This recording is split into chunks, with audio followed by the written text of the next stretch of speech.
Bismillahirrahmanirrahim. Assalamualaikum warahmatullahi wabarakatuh. Perkenalkan, saya Aisyah dari kelompok 5 yang akan menyampaikan materi tentang ARDL atau Model Autoregressive Distributed Lag. Selanjutnya, kita akan meneliti dengan suatu penelitian yang dilakukan untuk mengetahui pengaruh BOPO dan CAR terhadap norm Bank Umum Syariah pada periode 2019-2023 dengan pendekatan autoregressive distributed lag. Nah, data yang kita miliki nanti adalah termasuk data dalam data time series karena hanya menggunakan satu objek, yaitu BUS pada periode 2019-2023. Variabel independennya ada X1 pada BOPO, X2 pada CAR, sedangkan variabel independennya adalah Y pada norm. Selanjutnya kita akan mengopi data-data yang sudah kita punya, norm, BOPO, dan CAR. Biasakan kita akan mengopi dari judulnya karena agar memudahkan kita nanti agar kita tidak menulis dua kali untuk judulnya di Fuse. Kita copy. Selanjutnya,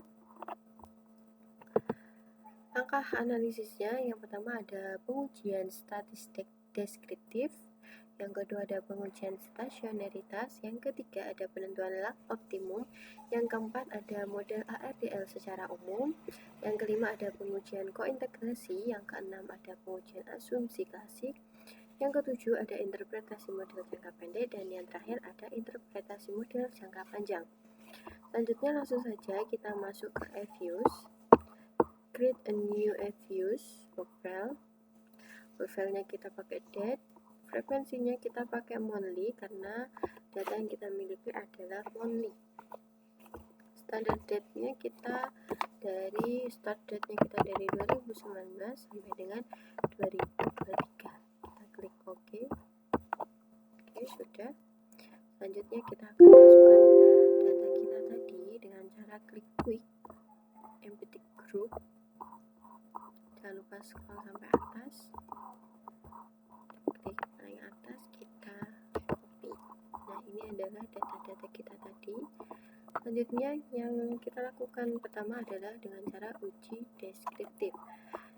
Caranya kita klik view, kita klik descriptive stats, common sample. Nah, ini adalah hasil dari uji deskriptifnya.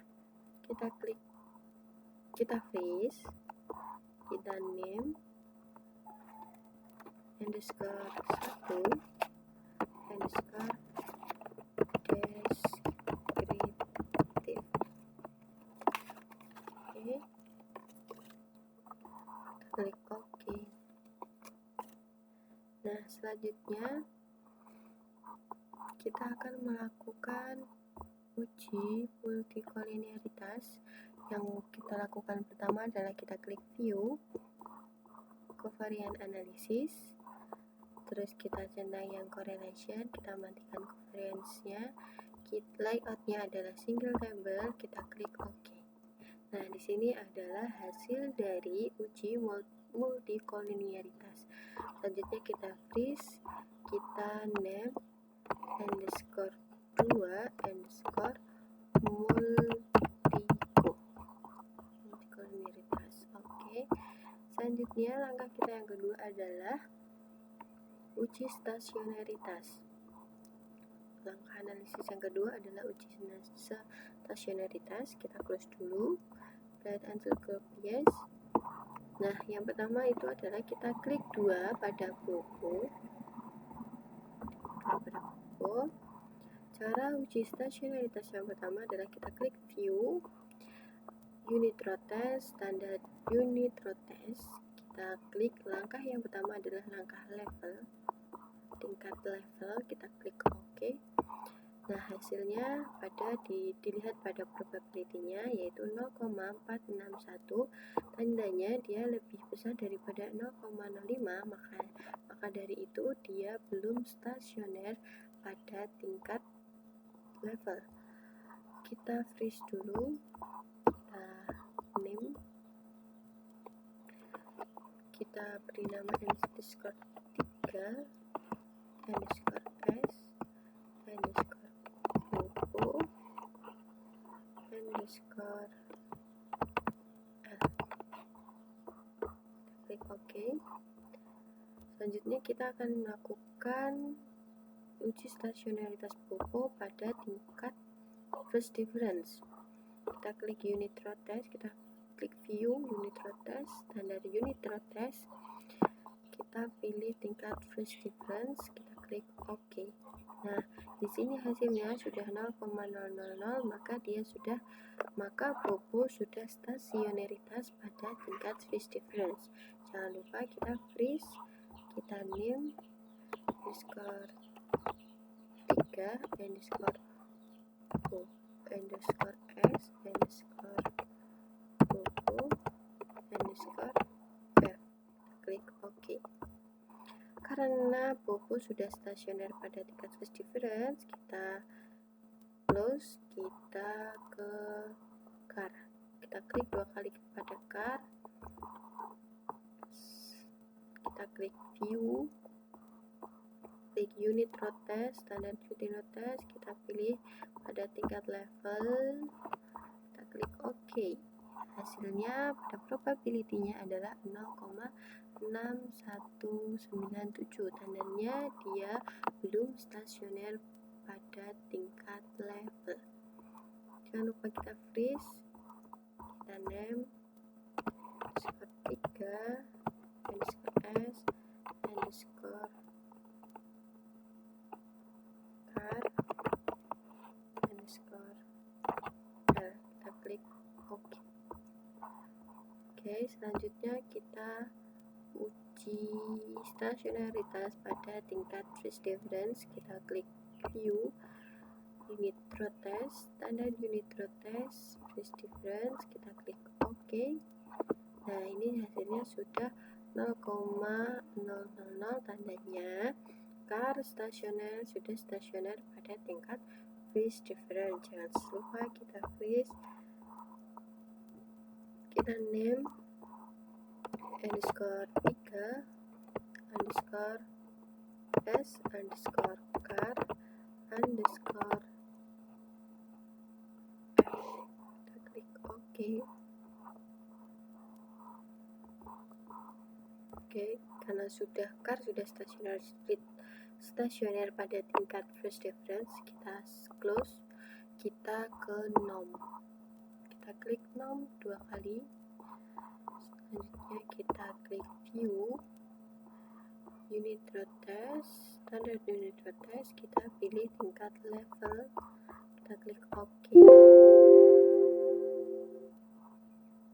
Bentar. Ulangi, kita klik view, salah. Maaf. Kita klik 2 kali pada nom, terus kita klik view unit row test, standard unit row test, kita klik pada tingkat level, kita klik OK. Nah, hasilnya 0,627, maka dia belum stasioner pada tingkat level. Jangan lupa kita freeze, kita name underscore 3 underscore s underscore nom underscore underscore nom underscore l, ya harusnya tadi.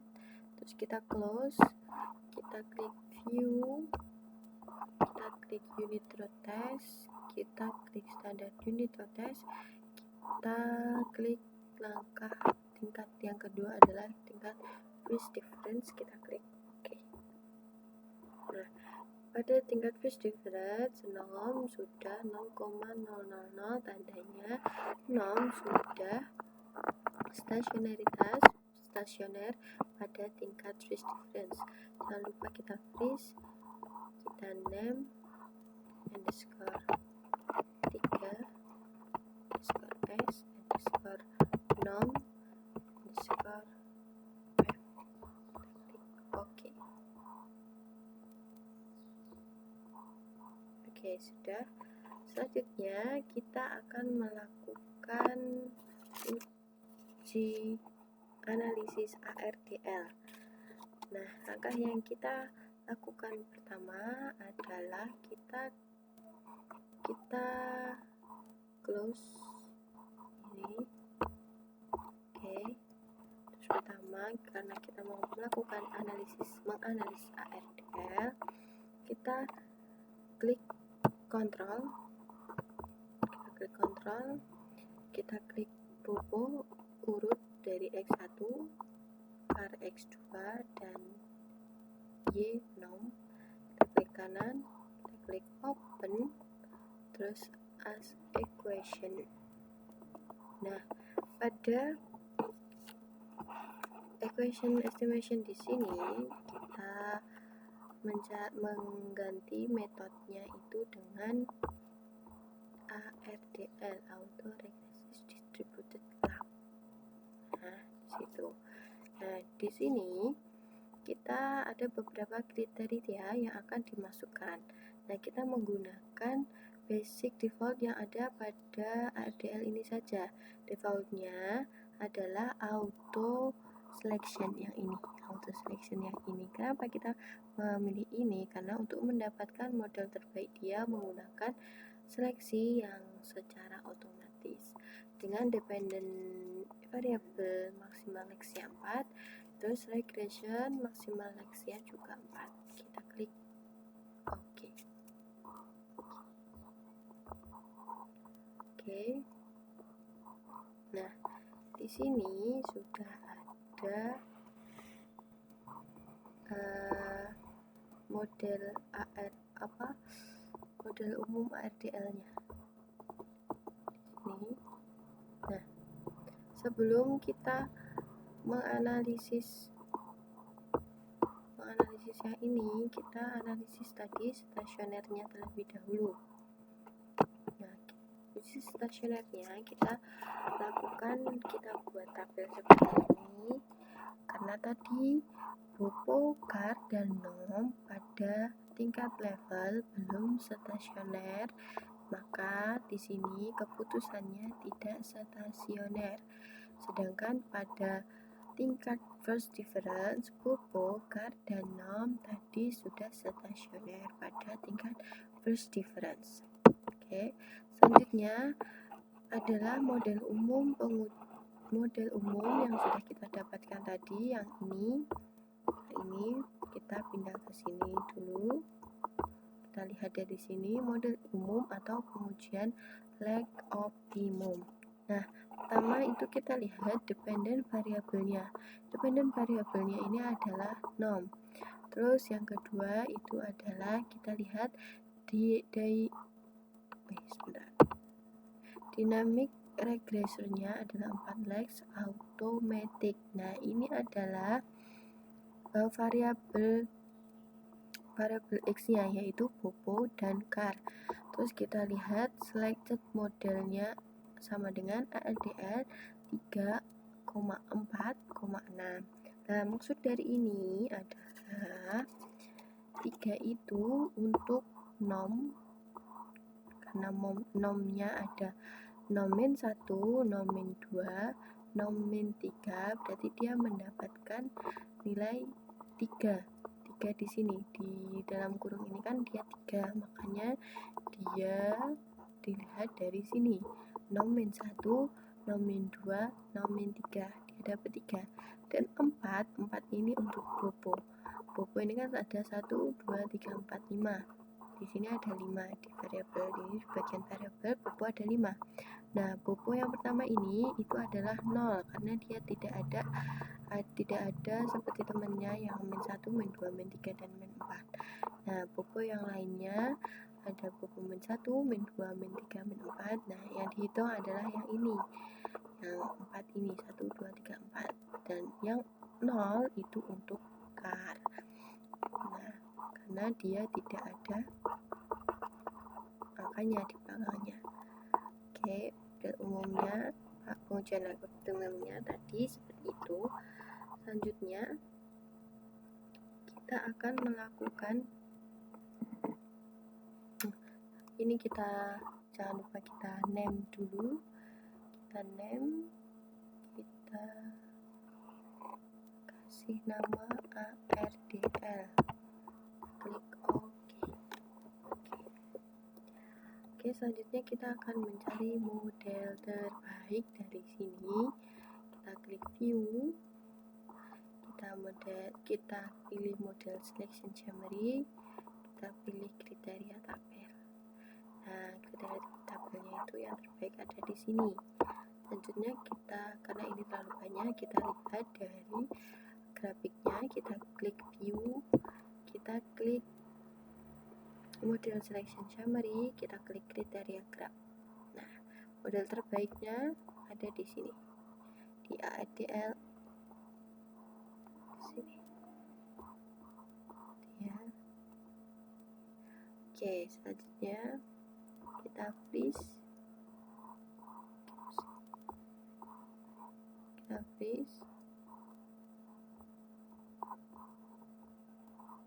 kita name,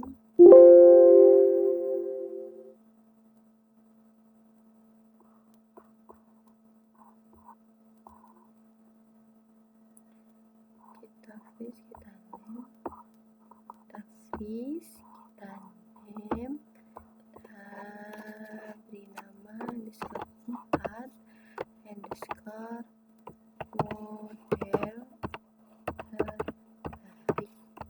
Oke, kita klik OK. Oke, kita tutup, kita rapikan dulu, kita tutup ini.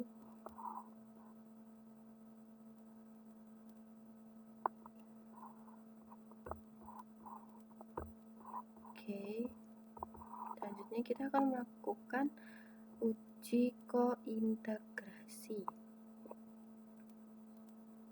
Pertama, kita klik view, terus setelah itu kita klik koefisien diagnostik,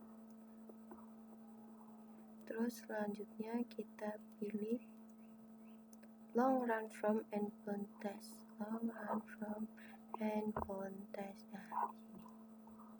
Nah, dari uji kointegrasi ini yang kita lihat itu di bagian bawah yang F-bound test yang ini, yang F-bound test yang ini. Nah, langsung saja kita ke sini, kita lihat dari sini. Nah, kita akan baca yang ini terlebih dahulu. Nilai F kritis itu yang di sini. Uji kointegrasinya adalah lower bound yang di sini, terus upper bound itu yang di sini. Nah, apabila F stat lebih dari 1 pada taraf sig 5%, maka tolak H0 dan disimpulkan terdapat kointegrasi. Sedangkan jika F stat kurang dari 1 pada taraf sig 5%, maka terima H0 dan disimpulkan tidak terdapat kointegrasi. Mudahnya, hipotesisnya itu bisa kita lihat pada ini. Null hipotesis sama dengan null level relationship. Itu sama dengan H0 tidak terdapat kointegrasi, sedangkan H1 terdapat kointegrasi. Nah, langsung saja kita lihat F statistiknya itu ini 0,689 kurang dari 3,87, maka terima H0 dan dapat disimpulkan tidak terdapat kointegrasi. Oke, lanjut. Kita freeze dulu, kita name _5 _ kointegrasi. Oke, kita klik OK.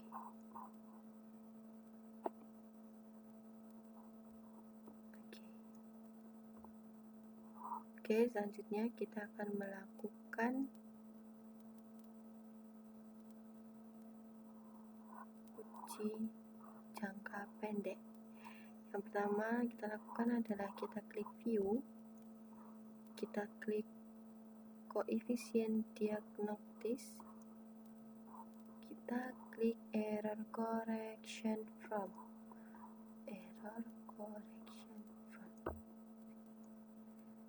Nah, ini akan muncul jangka pendeknya. Kita. Oke, sebelum itu kita freeze dulu. Kita name underscore 6 underscore jangka model jangka pendek underscore model jangka pendek. Kita klik oke.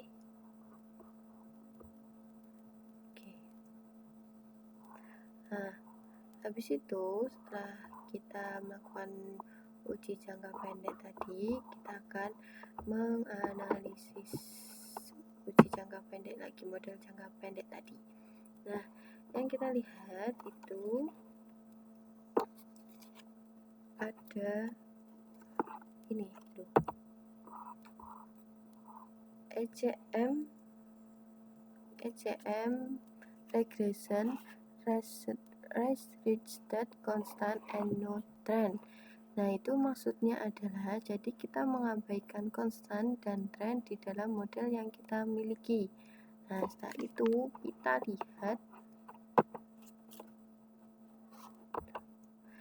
lihat pada dependent variabelnya kita itu sama dengan denom.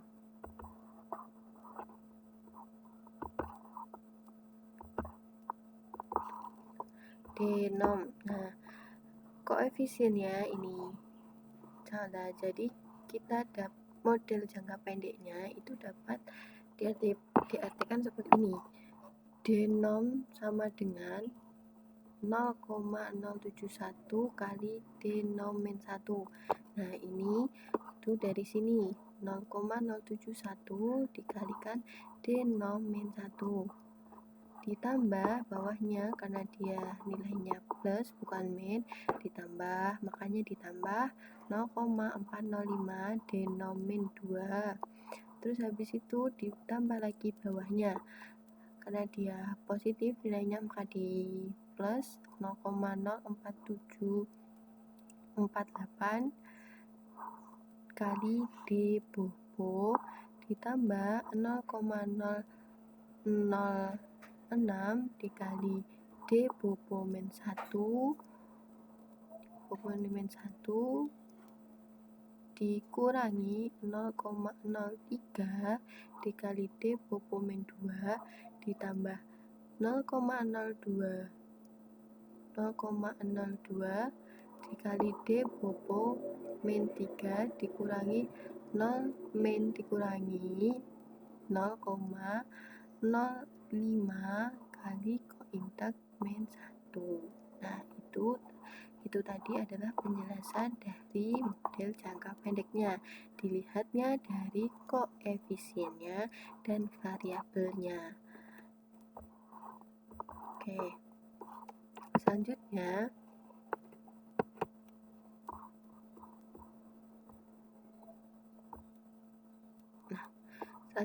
interpretasi model jangka pendeknya. Pada model jangka pendek ini yang kita interpretasikan itu adalah pada koefisiennya di sini. Nah, kita interpretasi modelnya itu satu-satu dari denomen 1 sampai dengan kointak. Nah, di sini denomen 1 memiliki nilai koefisien denom min 1 memiliki nilai koefisien sebesar 0,071. Nilai koefisiennya 0,071 menunjukkan bahwa setiap peningkatan sebesar 1 unit dari denom min 1 akan diikuti oleh kenaikan sebesar 0,071 unit denom dalam periode yang sama. Ini mengindikasikan hubungan positif antara denom min 1 dengan denom yang ini, dependent variabelnya. Terus selanjutnya ada denom min 2. Nah, Penjelasannya, nilai koefisien denomin 2 sebesar 0,405 menunjukkan bahwa setiap peningkatan sebesar 1 unit dari denomin 2 akan diikuti oleh kenaikan sebesar 0,405 unit denom dalam periode yang sama. Ini mengindikasikan hubungan positif antara denomin 2 dengan denom. Selanjutnya ada D Bobo. Nilai koefisien D Bobo sebesar 0,048 menunjukkan bahwa setiap peningkatan sebesar 1 unit dari D Bobo akan diikuti oleh kenaikan sebesar 0,48 unit denom dalam periode yang sama. Ini mengindikasikan hubungan positif antara D Bobo dengan denom. Selanjutnya ada D Bobo min 1. Nilai koefisien D Bobo min 1 sebesar 0,006 menunjukkan bahwa setiap peningkatan sebesar 1 unit dari D Bobo min 1 akan diikuti oleh kenaikan sebesar 0,006 unit denom dalam periode yang sama. Ini mengindikasikan hubungan positif antara D Bobo min 1 dengan denom. Selanjutnya ada D Bobo min 2. D Bobo min 2 memiliki nilai koefisien sebesar min 0,026 menunjukkan bahwa setiap peningkatan sebesar 1 unit dari D Bobo min 2 akan diikuti oleh penurunan sebesar 0,026 unit denom dalam periode yang sama. Ini mengindikasikan bahwa hubungan negatif antara D Bobo min 2 dengan denom. Selanjutnya ada D Bobo min 3.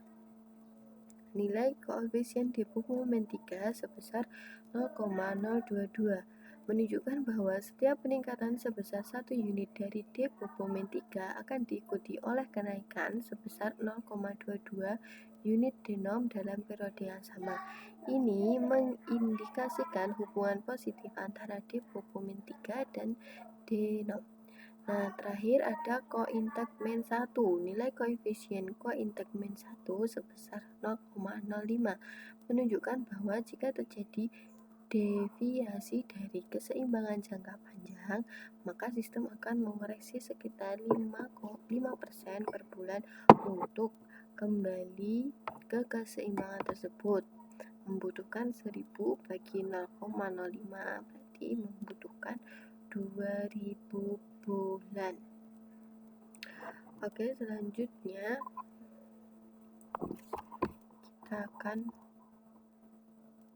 kita akan menyelesaikan EVIUS-nya terlebih dahulu ya teman-teman, sebelum kita menjelaskan lagi satu persatu. Ini tadi adalah model jangka pendeknya. Nah, setelah itu kita akan asumsi klasik terlebih dahulu. Yang pertama kita lakukan adalah kita klik view.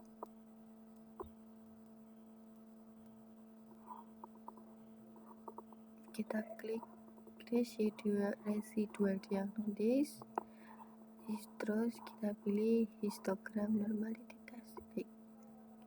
Nah, ini adalah hasil dari normalitas. Kita freeze, kita name underscore 7 underscore normalitas.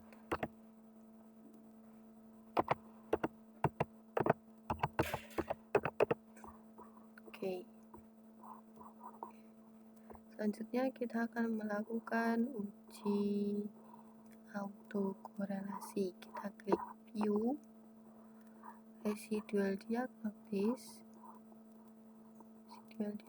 serial corrosion, LM test. Oke. Nah, ini adalah hasil dari autokorelasi. Kita freeze, kita name, kita klik 7 underscore auto.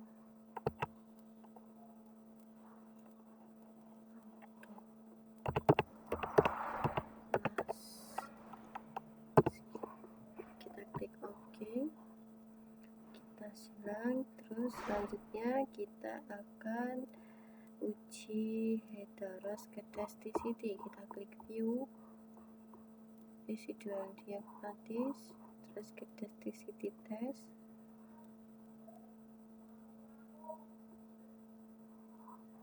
Kita pilih yang Bruce Pagan, klik OK. Nah, ini adalah hasil dari uji heteroskedasticitas. Kita freeze, kita name, kita tuju, heteros, kita klik OK. Selanjutnya kita akan melakukan langkah jangka panjang.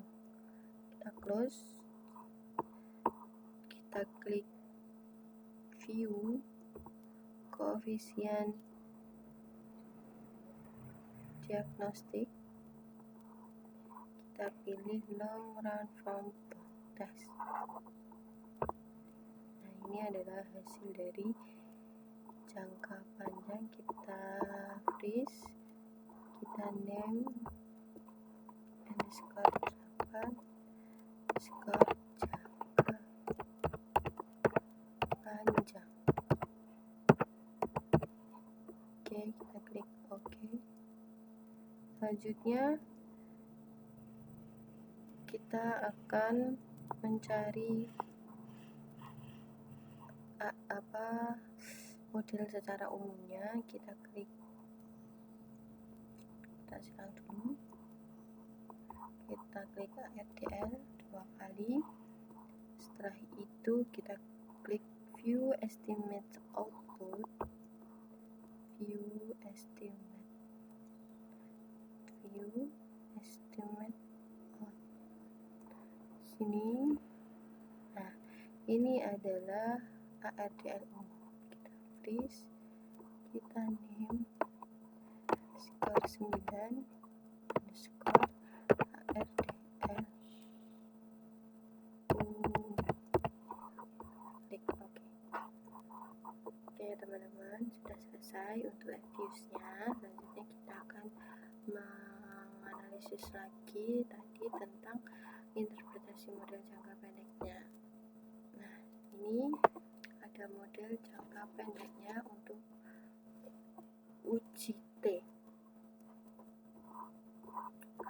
Yang kita lihat itu adalah pada probability-nya dengan hipotesisnya H0 sama dengan denom min 1 tidak berpengaruh signifikan terhadap denom, H1 sama dengan denom min 1 berpengaruh signifikan terhadap denom.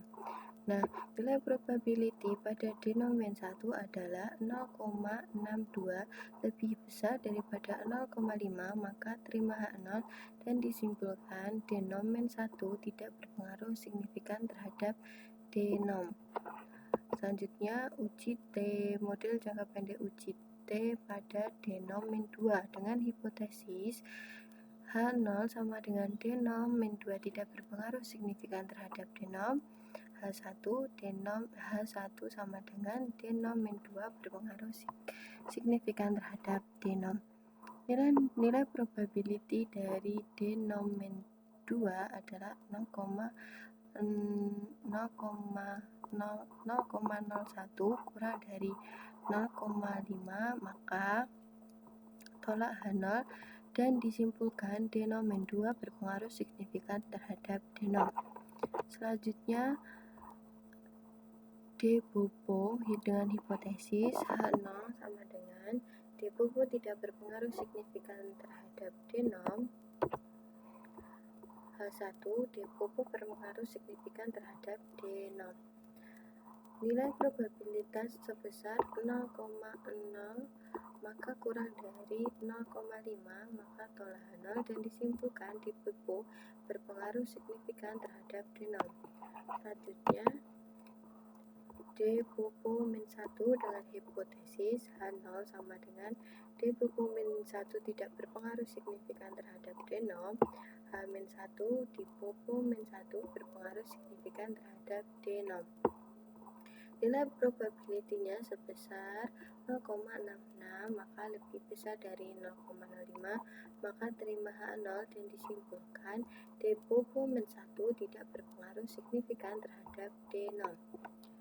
Selanjutnya, D-Bobo-2 dengan hipotesis H0 sama dengan D-Bobo-2 tidak berpengaruh signifikan terhadap D0, H1 sama dengan D-Bobo-2 berpengaruh signifikan terhadap D0. Nah, nilai probability-nya adalah 0,04 kurang dari 0,05, maka tolak H0 dan disimpulkan DBB-2 berpengaruh signifikan terhadap D0. Selanjutnya ada D-Bobo-3. D-Bobo-3 tidak berpengaruh signifikan terhadap D0. H1-nya D-Bobo-3 berpengaruh signifikan terhadap D0. Nilai probability-nya sebesar 0,08 lebih dari 0,05, maka terima H0 dan disimpulkan D-Bobo-3 tidak berpengaruh signifikan terhadap D0.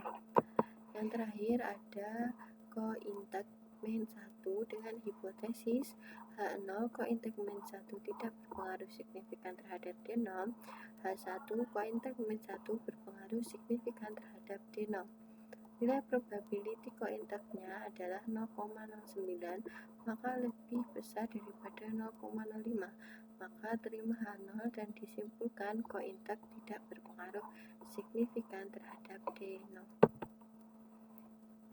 Selanjutnya adalah koefisien determinasi. Nah, koefisien determinasi itu kita lihat dari R² adjusted R². Nah, nilai adjusted R² sebesar ini 0,94 atau 90% yang menunjukkan bahwa variabel bebas mampu menjelaskan variabel terikat norm sebesar 90,4% dan sisanya dijelaskan variabel lain di luar model.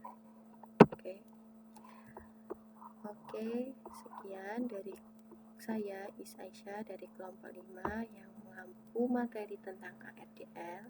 Sebelum kita tutup materi pada hari ini, kita akan save terlebih dahulu reviews yang sudah kita lakukan tadi dengan model KRDL. Kita klik file, kita klik save,